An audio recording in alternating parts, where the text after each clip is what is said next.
Few gems in the world are as breathtaking or as infamous as the Hope Diamond. Weighing a staggering 45.52 carats, its deep blue hue is mesmerizing. But beneath its allure lies a dark and twisted history, a tale of greed, death, and misfortune.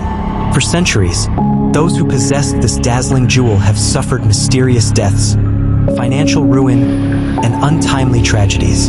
Some believe that the Hope Diamond is cursed, a jewel that brings doom to all who dare to claim it. The story of the Hope Diamond begins in India, where it was originally part of a much larger stone known as the Tavernier Blue, named after the French merchant Jean-Baptiste Tavernier.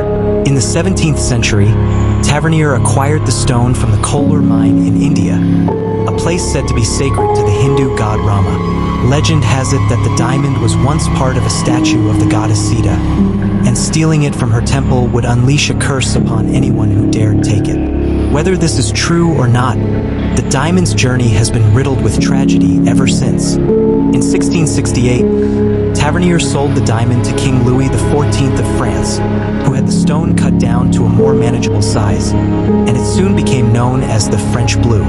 The diamond was worn by kings and queens, a symbol of wealth and power, but the so-called curse of the Hope Diamond soon struck the royal family. King Louis XVI and Queen Marie Antoinette, who famously possessed the diamond, met tragic ends during the French Revolution, both executed by guillotine. Coincidence? Or was the diamond exacting its revenge? During the Revolution, the French blue was stolen and disappeared for several decades. When it resurfaced in 1812, it had been recut and was much smaller than the original. By this time, it had been passed through the hands of many wealthy owners, each meeting a mysterious fate. The diamond eventually found its way into the hands of Henry Philip Hope, a wealthy banker who gave the gem its name. But soon after acquiring it, Hope's family faced financial disaster. His heirs were left nearly bankrupt, and members of the family suffered untimely deaths. The Hope Diamond seemed to bring nothing but bad luck to those who owned it. Throughout the 19th and early 20th centuries, the diamond passed through the hands of several ill-fated owners. Princess de Lamballe, a close confidant of Marie Antoinette, was savagely murdered during the Revolution.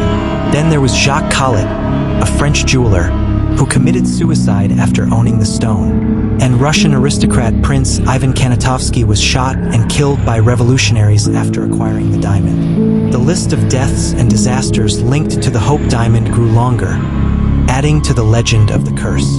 One of the most famous owners of the Hope Diamond was Evelyn Walsh McLean, a wealthy American socialite who purchased the diamond in 1911. Despite being warned about the curse, she believed that the diamond would bring her good luck. Instead, tragedy struck her family. Her son died in a car accident, her daughter committed suicide, and her husband was eventually institutionalized. Evelyn herself died in poverty. The curse, it seemed, had claimed yet another victim. In 1949, famed jeweler Harry Winston acquired the Hope Diamond and eventually donated it to the Smithsonian Institution, where it remains to this day. It now sits behind protective glass, far from the hands of potential owners. But does the curse still linger? Since its arrival at the museum, no new tragedies have been reported, but some say that simply gazing upon the diamond can bring misfortune. Is the curse of the Hope Diamond real, or is it simply a series of tragic coincidences? Skeptics argue that the so-called curse is nothing more than a myth, but believers point to the long history of misfortune surrounding the gem. Whatever the truth may be, there's no denying the dark legacy that follows this dazzling jewel. Today, the Hope Diamond continues to captivate the world, not just for its beauty, but for the chilling stories that surround it. Is it cursed, or is it simply an unlucky coincidence that tragedy follows those who own it? Perhaps it's best if we never find out. After all, would you dare to hold the Hope Diamond in your hands?